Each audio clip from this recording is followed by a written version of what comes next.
I've said it once, and I'll say it again. There is not a topic on this show that does not have a corresponding song to it. And there you go, the great Garland Jeffries, 35 Millimeter Dreams, a perfect tune for my topic and my very special guest today, Bob Curtis Johnson. Welcome to the New Design for Living. A great day to you. How are you? Thanks for coming out in the snowstorm.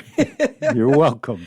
So I reached out to you, and we're going to talk about the importance of media and cultural preservation. And Bob and I had a conversation last night just to kind of find our footing, because this is a massive topic, and it was so fascinating.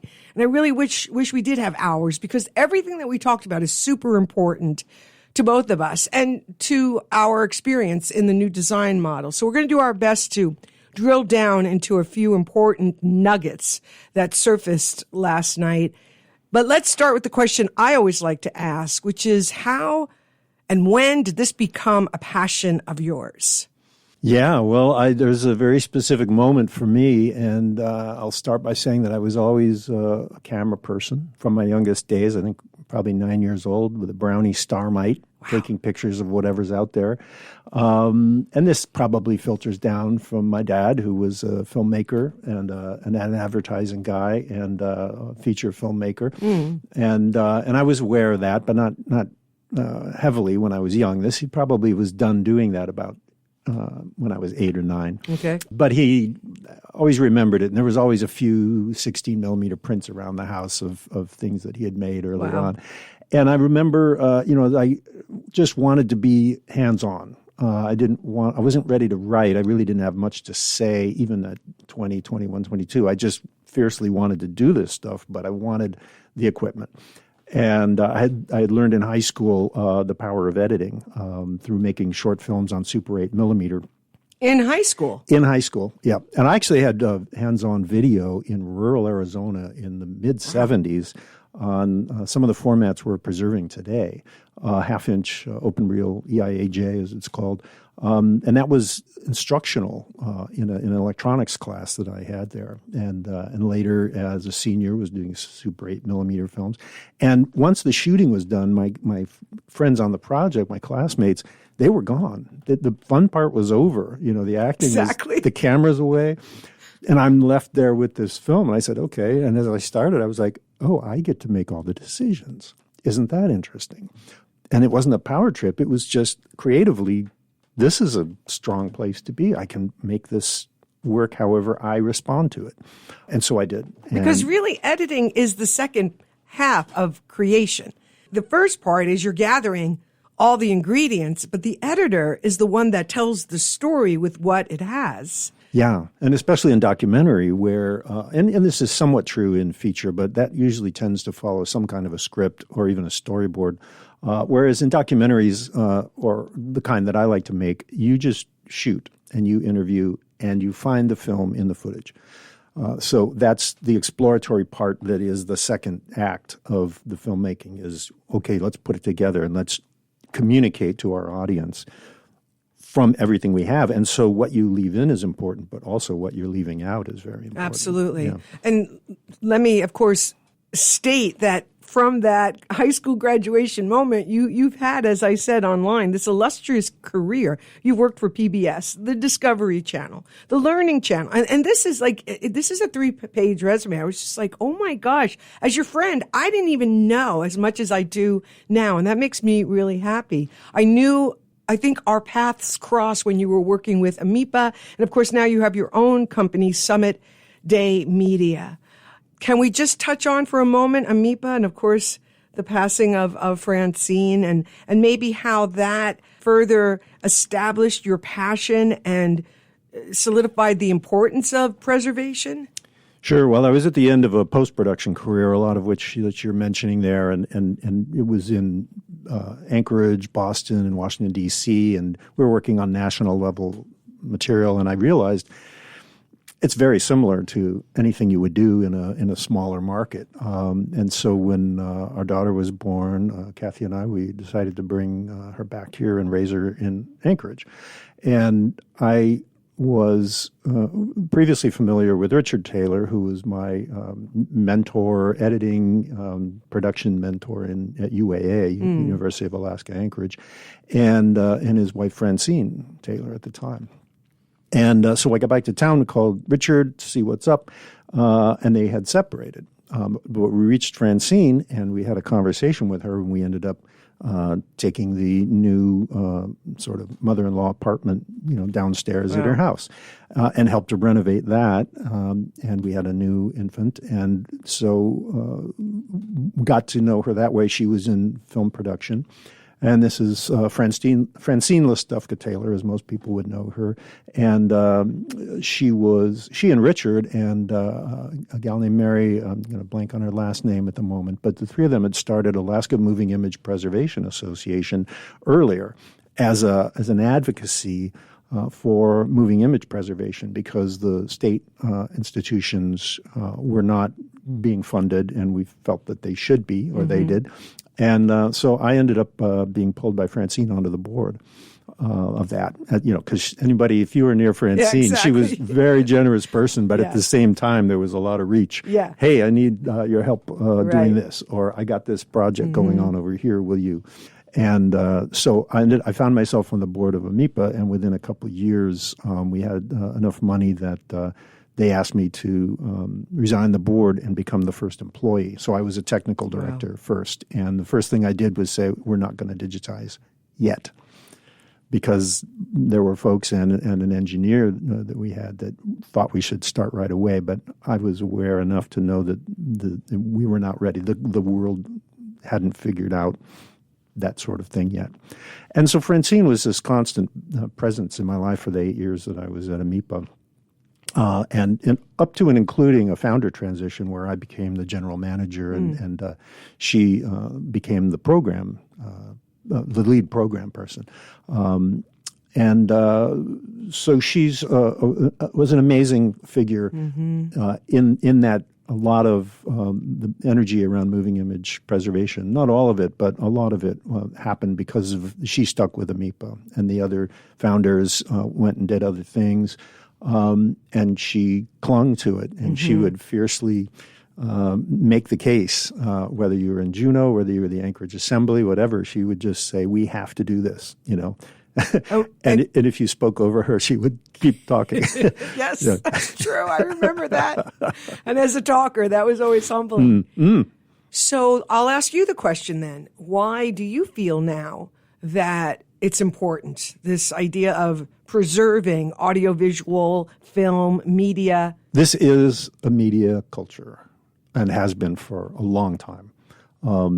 Since the invention of the moving image, it's been a powerful, powerful tool in persuasion, in emotion, telling stories. That's what humans are. We're basically story-driven animals with chemicals, in our brains that react to stories. And so we're always trying to turn something into a story, whether it's a financial situation, whatever it might be. What's the story on this? Condense it for me. So it's a just vastly important communication medium. And as I was saying earlier, I had, as a young man, I wanted to do things. I found my way to Anchorage. I found my way to a television station, and I was asked by some folks I knew to go on a 2-week shoot. We went to Denver and then to New York City for a week, recording some material about a sheltered workshop. It was a play, off-Broadway play that was being presented in Denver. And then, so we did some shooting there and in New York. And then we also shot this film that became what's known as The Ladies of Grove Street. It was a wonderful, just open documentary investigation of the lives of these three amazing gals who basically had been piano entertainers, jazz standards, for 40 or 50 years at that time. And this was about 85, perhaps, when we shot this. And I remember as a young guy, 23 maybe, sitting, sweltering in this Harlem apartment, with Gladys Easter, one leg, climbing three flights of stairs, and the apartment's like 90 degrees in the summer. Wow. And I'm sitting there and I'm hearing her recant her stories of being in the USO and the treatment that black people were given then in the military was despicable.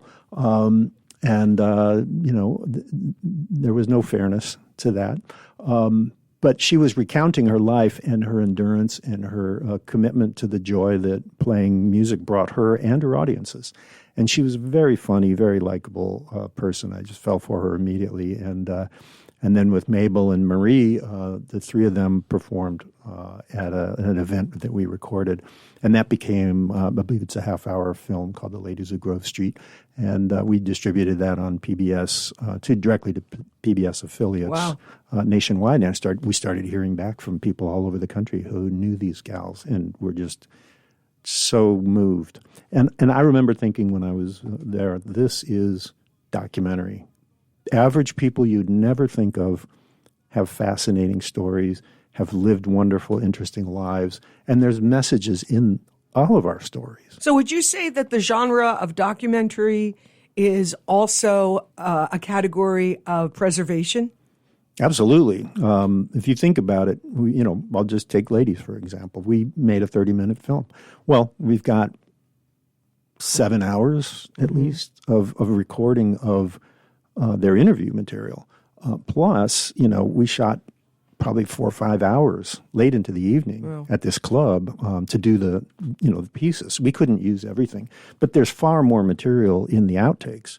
And that stuff, when it's transcribed, is great research material because they're talking about a lot of different things that now with the ability of language models and AI can do cross-referencing in that world much faster than humans can. And we still need humans involved, absolutely. But finding these points where different interviews and different information cross over and link is much easier, can be much easier now in archives. We are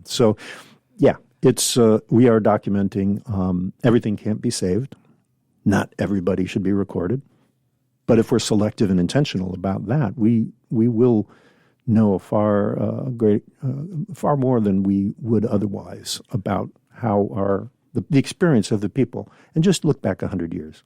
Right, because filmmaking is about that has a history of about that many years. Yeah. And I just think of music documentaries, whether it's Clive Davis or The Black Godfather, and how much I love watching those documentaries because I crave and yearn for the spaces to be filled in that I have in my own understanding and in my own life as it relates to the making of the music that I love.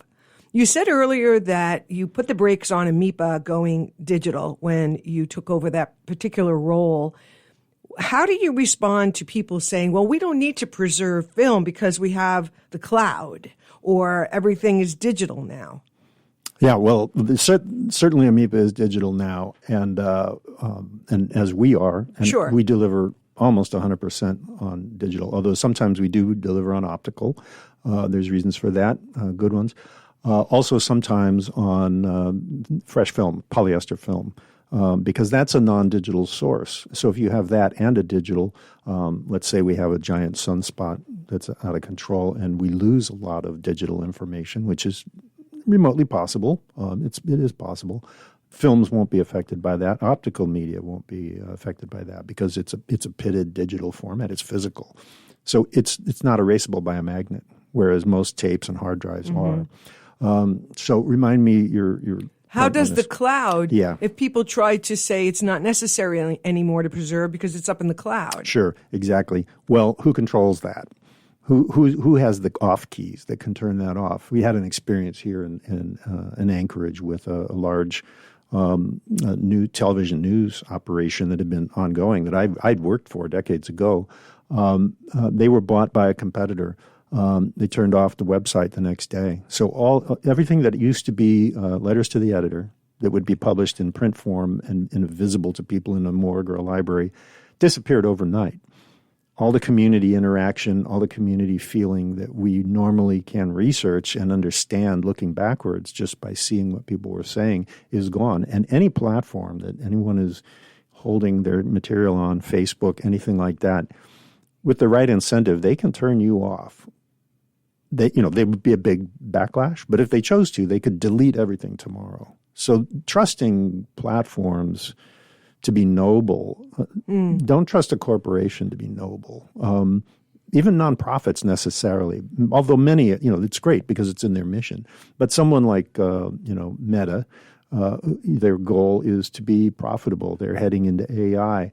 Obviously, they're using Facebook and all these other platforms as feeder sources to train their AI. So we can't just assume that, it's on YouTube, great, we're done. No, we have to have our own intentional communities of memory that capture our world in the way that we believe they need to be captured, and not just think that the job is done because some random person put it on YouTube and it's available now. Because if I had something up there, our folks could turn off ladies tomorrow. Mm-hmm. They're not going to. But, Facebook could call us up tomorrow and say, no, you got to take ladies down. We don't like it anymore. That's possible. Yeah. And, one of the things I do love about the new design for living is that I'm always humbled by it. It's a real life, real time thing that I'm in with this vision. And oftentimes it's just in the moments of exchange where my brain clicks and I go, oh, yeah, there it is. Because what you just described as it relates to us being intentional viewers and being intentional archivists, so to speak, is the new design model, because we understand exactly what you just said. Like, we've taken a break long enough to go, oh, wait a second, we don't own these platforms. The convenience we appreciate, but right, at any given moment, because when you talked about that story, I felt what it must have been like the next day for the people who cared about that content to have gone, and it was gone, as if it never existed, as if they never existed, as if that story wasn't real. And so now you're starting to really help us understand the threads that equal the importance of preservation. And you've been using this word intentional a lot. And I know you and I also talked about, media literacy. So let's dovetail into a little bit of why you keep using that word and why is it important to be talking about the intentionality of all of this? Well, the first thing, as a documentary filmmaker, I approach it with a great deal of respect. In other words, I come in and I want to know what the community thinks is important. I'm going to make the film, and I need the freedom to make the film. But I don't come in with, here's what I'm going to say, and here's what I'm going to do to you, and I'm just looking for the footage to back up that pre-planned thing. And I see a lot of that, and especially in the high-end documentaries, they feel very formulaic to me. They don't feel like there's any accidental energy and magic. And there is some, for sure. But when I go in and shoot in any group or community for any purpose, my radar is always tuned to watch for the thing. There's a moment, and I don't know when it's going to be. Sometimes it's right at the beginning. Sometimes it's right at the end. And when you're in it, I'll know it. I did a piece for the Take Wing Alaska show for the show. It was a program that brought young people from high school age from the YK to leadership cadres in the summer in Anchorage, and they would be here for a couple of weeks, and they would bond and learn what it means to be a leader and that sort of thing. And they would be on challenge courses and such, and that included rock climbing, and it included public speaking and all this. And I remember being on one stage and I'm shooting, and this young gal just sort of broke down almost to tears, and her family's right in the front row in the shot. And, you might think, let's save the embarrassment. I kept rolling, and she didn't give up. She demonstrated her grit in this by powering through the moment and continuing with what she intended to say, fighting back the tears and being forceful about committing to finishing what she wanted to say. And it was a really powerful moment, and it ends up in the film, of course. And we also had shot her the day before mastering a climbing problem. Beautiful. And so a lot of people would look, oh, tears, there's nothing there, skip by her. No, there's tears and perseverance. And that is something that she won't forget. She'll be a leader. She is now. I'll bet you. You never know where people go, but I have a lot of faith that she's doing something meaningful in her world. And that happens, I had that happen to us when we made a film. 2024 in March was the 75th anniversary of the Lions Gold Medal basketball tournament. So indigenous folks largely come from all the villages around Southeast and play in this tournament. It's adult level basketball, non-professional. And there's thousands of people rocking and rolling the Gino Douglas High School gym. And we're asked to just come in and document this.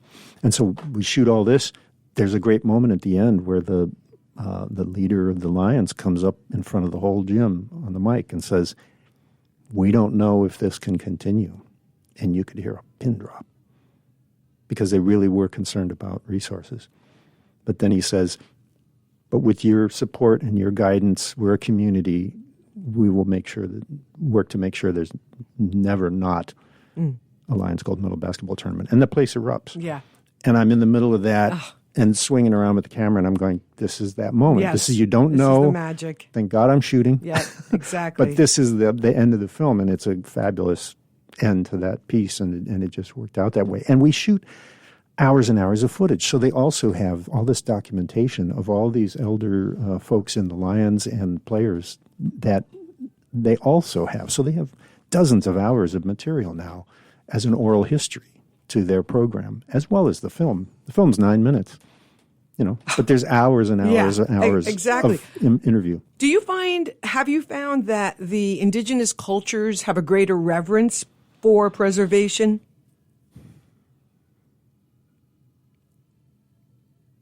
I guess I would say yes, but I would say in the form of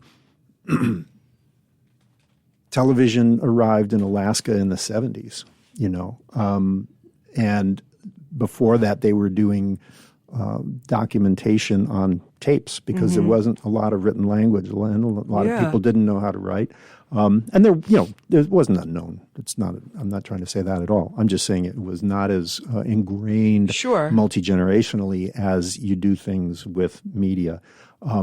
But when the Atomic Energy Commission showed up in the 50s and wanted to dig a harbor, up by Point Hope by blowing off massive amounts of nuclear weapons, the people said no, and because they had these memo recorders, they recorded. They got the Atomic Energy Commission making all these promises on tape to what they were telling the villagers. And when they fought back, they brought that out because they were saying, well, we're not going to do that. We never said that. And then here's the proof.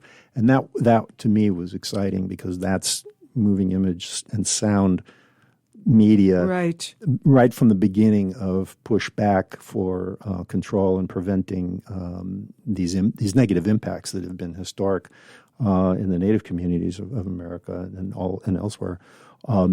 Here's that tool being used. And then satellite television came in and started to make changes.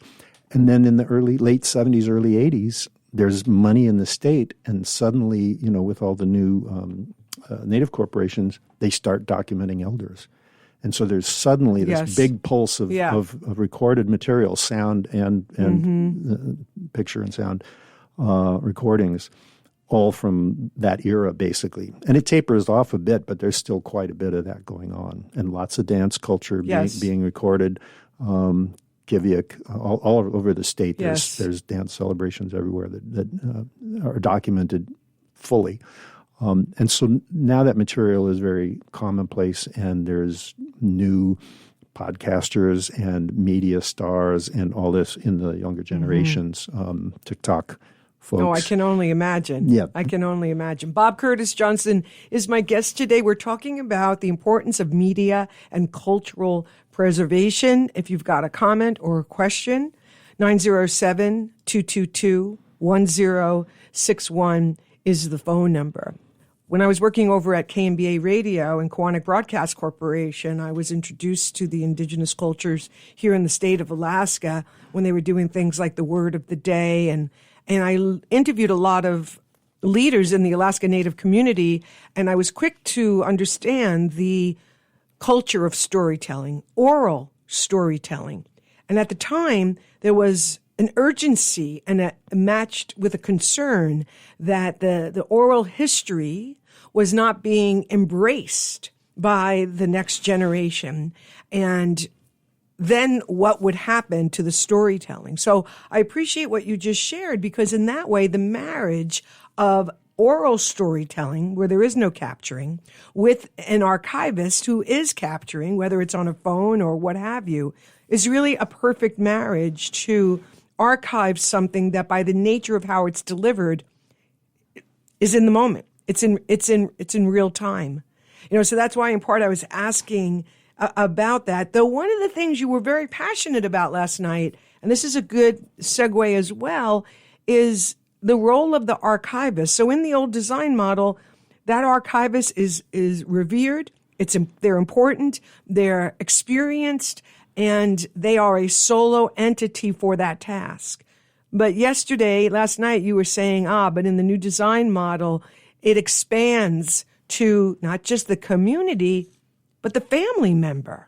So talk about that as well, because really, while you're talking, I have to be honest with you, my mind is like a ping pong machine right now. So many thoughts and questions are going through my head. I'm doing a pretty good job of keeping myself focused here, because it's such a rich and deep topic. And of course, everything you're saying, I'm running alongside my love of audio, and just your role as a mentor to be teaching generations that have these tools now literally in their phones, in the palm of their hands, to take what is so rich from what has been and bring it into what is for just an extraordinary experience. So talk about community and family members as archivists. Well, you'll get this immediately. If you were a non-written language culture, you will have storytelling, and it will be passed down generation to generation, and there will be people who are better storytellers. You can have facts and not be an engaging presenter. You need to have the right mix or the community's favorite flavor or variety of flavors of presentation. Somebody tells a story, but this one really tells that story. Or I like it when so-and-so tells it because it's funnier when they tell it, even if it's essentially the same facts. So there will be, that's the carrying forward. It's a fragile form. The human body is a medium of writing and creation and memory and storage, and of course it's frail. Sometimes we're passing away. So that's been there. Maybe for quite a while, there's been an idea in the general population that, well, we have aren't there cultural institutions that do that? Isn't there sort of the Library of Congress, or don't they do something? Isn't somebody taking care of that? My point right now, and I think a lot of folks would look around and say, well, the America of today would give us pause to trust any one entity being enough, and we might need to take at this moment a second look at who would be the important folks around us to carry some of this work forward? Or is there a small group of people that may be able to do this as well? Or, given in my career, the consistently low level of funding in cultural institutions, in labor, there's always been few archivists and moving image and sound archivists in the state. When AMIPA started, the point was there were almost none. And so that right. was reinvigorated by all that energy being pointed at it. But you need to have the folks who can do that. But we're still in that state today. Most archives around the state have one or two people who are focused on moving image and sound. And the argument could be made that everyone is, but really... It goes back to that word intention, though. if they're doing it with the intention. Right. Or Like I think of Kurt Riemann as an archivist of Alaska music. Yeah. That's clearly what he's doing. Right. And he was, because he was doing so much production, he was Sure. squirreling it away. and it was the smart move was just to sort of formally do that. Mm-hmm. But if you look around, almost every family, somebody is squirreling things away and writing down stories and making notes. And often we know who that person is, and there might be one or two. And if you work for a big company, you wouldn't have to ask around too long before you'd find who was that individual, who was the storyteller, the collector of memory, Yes. And it's institutional, but when people are let go, it makes a difference. There was I'm going to blank on the name of the archivist, and I'll be shamed in the community here It's okay. for not having that immediate recall. I'm No, just you getting won't. older. But she worked at the Anchorage Museum. And when the Fourth Avenue Theater was closing, when it was Wilmetco Lathrop, this is years ago, I think in the 80s, the projectionist gave her a call, asked her to come over. And they walked back to the museum, the 35 millimeter print of the Chichacos, which is a 1924 made in Alaska silent movie that is the earliest, feature film that we know of. Really? And is now on the Library of Congress registry. Oh, wow. Preservation registry. But if it was left at the theater, who knows what would have happened to it. But somebody said, I'm going to do this, and I'm not necessarily going to shout it to the world that I'm doing this. And she took it, stuck Was it Julie Decker? No, this is before her time. Anyone who wants can reach out to me. Let's call 907-222. Call now. Exactly. 1061. Yep. But she stuck it under a desk for quite a while. And eventually it was incorporated into the collection. And at some point we got to work with it and set it up for long-term preservation. Because when you mention the Fourth Avenue Theater, many of us still have a little tenderness about that. Because not only was it a place where obviously things happened that one could archive as it relates to the memory of our community, but the building itself was that. And when the Anchorage Daily News had that front page photo of that big hole, it made people weep because we were in that. People were telling stories. I mean, Duke Russell first kissed his wife Marie there. We were in the seats, in the carpet, on the wall, like we were in that building. And that's something that I feel about Anchorage. Maybe it's part of its youth, that it's such a young city. Doesn't have maturity yet to have understood that never should have happened. That theater, taking that theater out and whatever now they're going to put in, did something to the heart of the community. I often lament, I try to do it less now, but here I am sharing it with you. Coming into Anchorage as an adult in the 90s and in the 2000s, early 2000s, I found it to be an incredibly rich scene. There was the Cyrano's downtown. There was that restaurant right next door. There was the Fourth Avenue Theater. There was the Capri Theater. There were places that held space for us and captured the history that we were living out in real time. And I feel that we've lost some of that.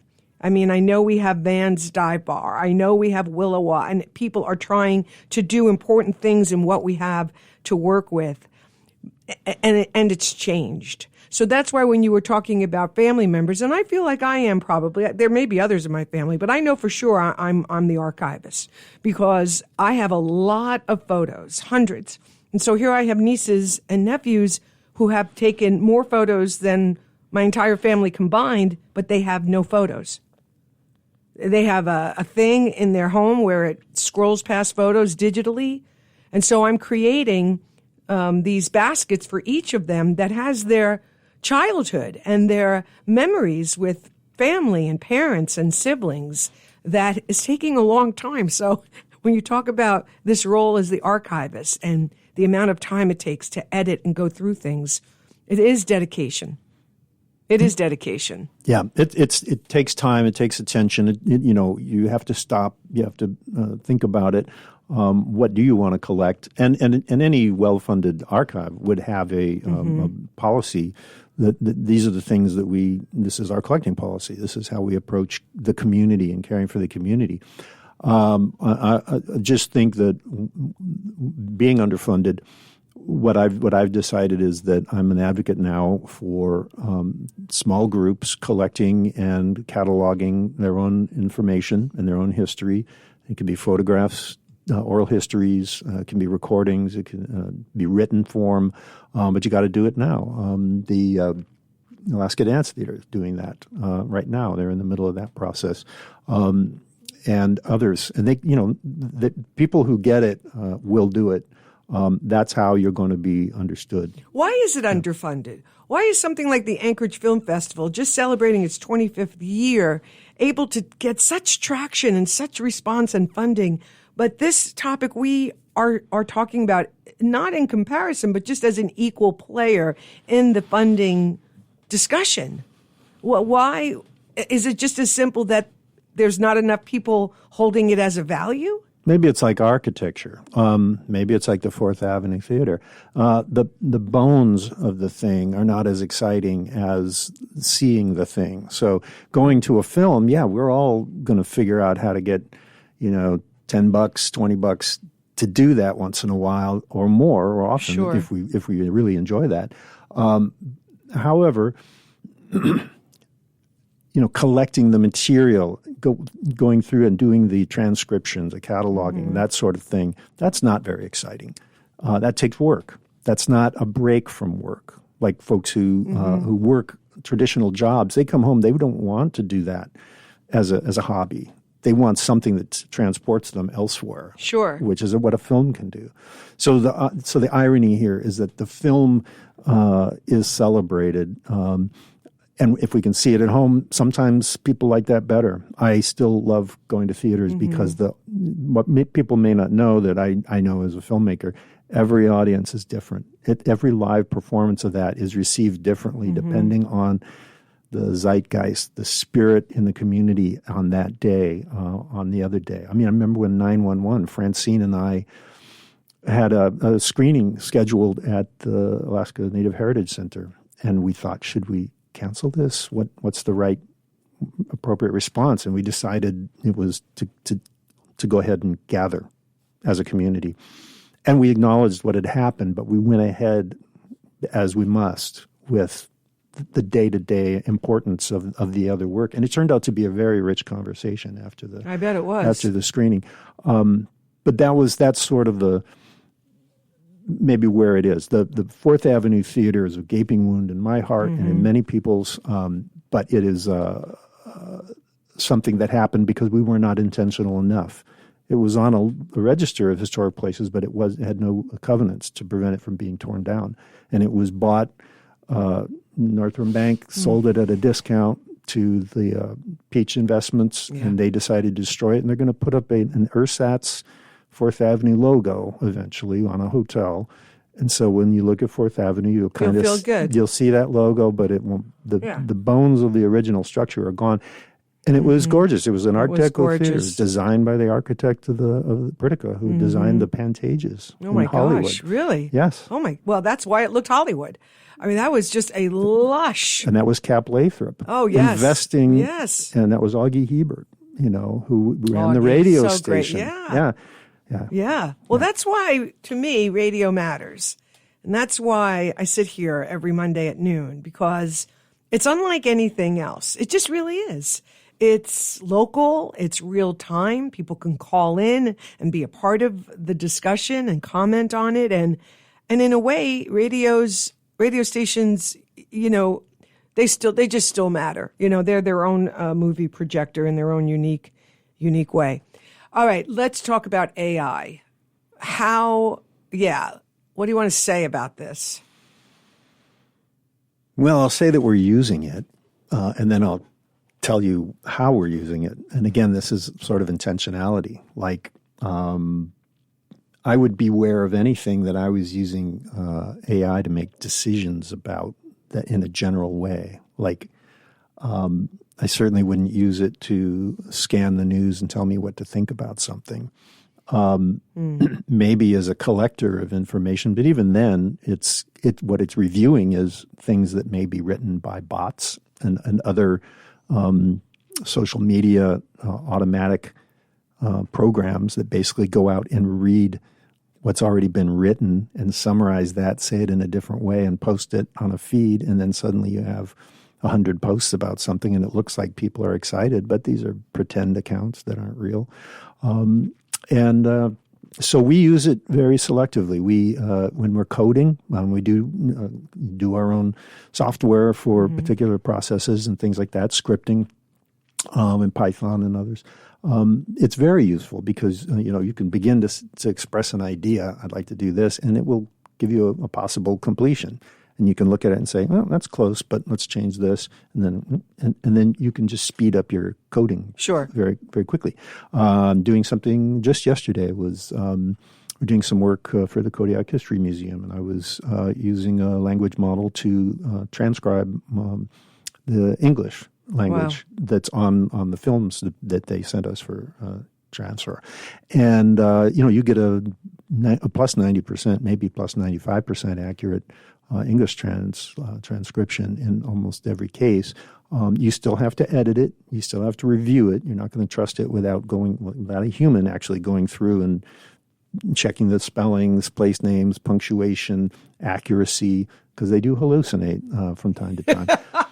But it's so much less tedious. That's a great way to say it. It's so much less tedious. They're the workhorse. Well, it's the workhorse. Yeah, I mean, in the past, it would have taken us weeks to do what was done pretty much in about 8 hours yesterday. Yeah. And that's a vast improvement for the limited staff at our archives because they can come in and they can put the headphones on and they can just make alterations. And so in an hour, they've finished a transcription totally.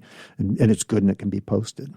And that speeds everything up when people can find things. And then the material that's been digitized can be right back in their hands. And we do about 1,000 reels a year, sometimes more than that, 1,500 all over the state. And that matters for us to scale it that way because we feel the urgency of not the film degrading or decaying. It's the video because the machines are falling apart and going away. And if you say that, okay, video is impermanent, we got to transfer that stuff. Well, now software is impermanent. And so you can if you have software that can only read some format you did, like Windows 95, something like that you're locked into, you've got to migrate. Well, AI tries to promise to be everything to everyone, but you have to say, we're collecting this and we're going to prioritize this. And you have to have a plan and you have to work your plan. And the collecting might be more fun for people who are not organized like that. And they want to go, over here, and this is important, and I think that's important. And they want, because it's changing all the time, and some people that's how they're wired. Other people are step by step. We're going to do this, now we're going to do that, and now we're going to do that. And they find comfort and joy in that. And those are the folks that you want working that plan. Those are the people I need in my life.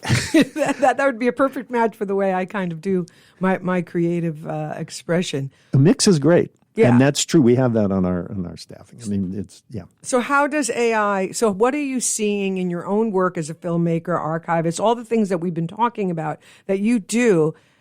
What concerns you about AI? Is there something that concerns you about AI? Well, the first thing is that it's people-pleasing. It's not designed for truth. What's truth? It's trying to give you what you're asking for. So in what context? That's great if you're looking for something. Tell me something practical. What's the name of that restaurant downtown that has that 2-word name that says something about ramen? Mm-hmm. You'd find that in a heartbeat. But if you're saying, tell me what's going on in this political situation and why I should be concerned about it. Why would you why would you turn over your brain and your own life experience and decision making to something that will summarize for you? Humans want everything condensed. Remember the story. We all want a brief story about something so I don't have to think about it anymore. And if I can get somebody else to do that for me, I'll do it. So people will come and they'll say, oh, you're an expert. Just tell me what to do. And I always say, you have to tell me about your situation. We've had organizations come to us and say, well, I just want to do whatever the National Archives was doing. And it's like, okay, well, do you realize that the National Archives is using AVI wrapper or file formats? Why would they be doing that? Well, it must be the best. Well, it's probably not, certainly in this day and age, but they're doing it because they had millions of files already. Mm-hmm. And once you're committed, it's very expensive to try to convert or to have multiple different container formats and stuff. And so they probably do at this point. But consistency is needed, and humans just want things easier. And so you got to be cautious about when it's getting too easy. So these are why I have a lot of concern about AVI. And I'm looking at some of the notes from last night, AI, because one of the phrases you said was enlightened versus manipulated. This idea of AI and how people are using it does create some sort of a people-pleasing manipulation, as you've just described it. But whereas enlightenment comes from somebody's own intention to experience something and allow their belief system, their senses, their own mind to do that cultivation for them, which is important to remember these days. Well, it's empowerment for you. Excuse me for bursting out like that, but it's self-empowering to have those realizations and to reach them on your own, and you should throughout your life be seeking new information. You should be learning all the time, and you should be correcting your positions on things, because you are not a static entity. We are all changing. I mean, we are shedding cells constantly. We're replenishing new cells. We're a different animal all the time. So we're going to take in new information. We're going to put it against our experience and other things, and we may need to go in a different direction, Like we're going into a very scary place, I think. Young people are being given phones, and they're just scrolling, and they're just becoming very passive, looking for what's the next thing I'm going to be fed that's going to give me a dopamine reaction of laughter or anger or some sort of reaction of some kind. It's a chemical trigger. The studies are in on that. Yeah, and the algorithm is choosing that. And the algorithm's looking at what you spend moments in time looking at and tries to feed more in that and throws in advertising. And it's just, we might as well, it might be the Matrix, we're all just going to sit in a cocoon plastic bubble, being fed and watching TV basically for money. This is why, though, the new design for living is important to me. Absolutely. Because it gives us the opportunity to pause and say, wait a second. Like the next time this train stops, I'm getting off, regardless if that's my stop, because it's going too fast. I'm losing my discernment. I'm losing my intentionality about what I'm consuming, because as you said last night, what we consume shapes how we view the world. And if we're being fed what we want to consume or what it thinks we want for the purpose of pleasing us, that's a very myopic viewpoint. What professor, what teacher of yours would just give you what you said you wanted and not what they thought you needed to learn? So it's not a learning tool in that way. It might be a collecting tool, but it's also skipping out a lot of stuff. A lot of people assume that the bulk of archives are available online. You should be able to Google something and get a result, and that's probably where most of that information is. No, it's not even close. People who go and, Ken Burns, when he makes a documentary, they don't just Google. Yeah. They go into archives and they find clips and film that has never been seen before, because otherwise it'd just be redundant churn. And that's why when you were saying that I said, well, what's the role of the archivist? You said, and I really love this, and this is a good place to come full circle, they prevent changes to the real thing. And I really want to say that again, because in this world of AI, where people aren't even sure anymore what's real, archivists and why they're valuable and why you may be valuable as an archivist in your family for the nieces and nephews and their children coming is that you preserve any changes or damages to the real thing. Also, historical accuracy. You know, that word accuracy, I could go off on that for quite a while because that's really another important deep dive conversation. Historical accuracy, whether it's in your family, your community, in the history of the country you live in. I was just saying the other day on my other show, I was playing Hurricane by Bob Dylan. He's an archivist. You know, he's a historian. You know, that song is historical accuracy of what happened to Reuben Carter in Paterson, New Jersey. He was totally framed. You know, and then the last part that is important, whether it's you as the archivist, as you're listening to this going, gosh, I guess that's what I've been doing all this time, or how we just look at archivists, people like Bob and others, these are trusted entities. And that's why, yes, last night we were like, okay, I hope this doesn't go over an hour because who can we trust out there? You know, you have to at the very least be able to trust yourself and to trust the way in which you discern and intend. And what kind of media diet you're putting yourself on. We are all at choice. And yet within all of this, there is optimism. So I want to give you some final minutes here to share with us what makes you get up every day and do this? What is so optimistic about tomorrow for you? Well, you'd think it'd be hard to do, especially when, you know, the famous example is a major opinion network that calls itself news, and lots of people were just trained to believe that something that was news was trustworthy, and they followed a path, and now they're a generation or more of fearful people who will believe almost anything and doubt science and doubt the experts, the good-hearted people that are doing all this work. And I think we're at a real point where that can be a real danger. And I fret sometimes for the young people and what they're facing. But at the same time, I remember myself being young and how I just wanted to reach out and go after everything. But at my heart and in my soul, I was a well-intentioned person.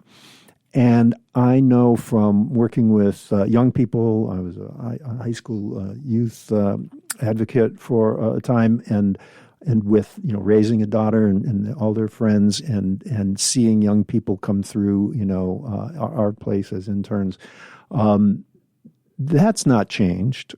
Young people are still naturally optimistic. They do want fairness.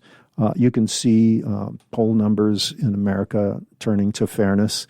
97% of people apparently in America believe that global warming has a human cause. Would you think that when you watched a television program that was designed for a business purpose, that it aims to equate them for the sake of argument and ends up leaving a false impression with people? That would make you bothered. But I trust humans.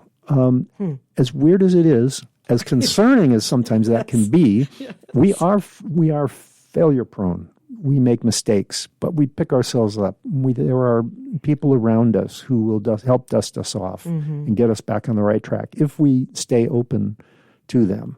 And if we are brave enough to say, I made a mistake, if we are brave enough to say, will you help me? And not just go down with the ship because of shame or if we reach out to each other. And again, these communities of memory are perfect examples of that. They're like trust silos that overlap in a way, because it's a group of people who I'm working with, just an idea at this point, but folks involved in the whitewater rafting community and mountain climbing, and the art community in Anchorage over the last 30 years are starting to say, hey, what if we put together oral histories? Who's got photos? Should we get all our video together in one place?